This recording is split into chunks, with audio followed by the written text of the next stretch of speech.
लक्ष्मी देवे नमः। विभिन्न रोग रे गोटे ना गोटे जार शरीर को सबु बेले असुस्थ होता है।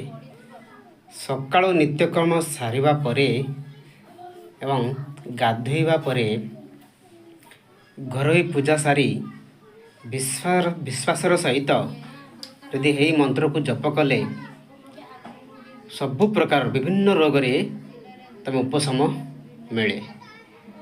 रोगान शेषान पहिषितुष्ट रुष्टातु कान सकलान भीष्टान त्वामाश्रितानं न विपन्नराणं त्वामाश्रिता ह्याश्रयतां प्रयन्ति।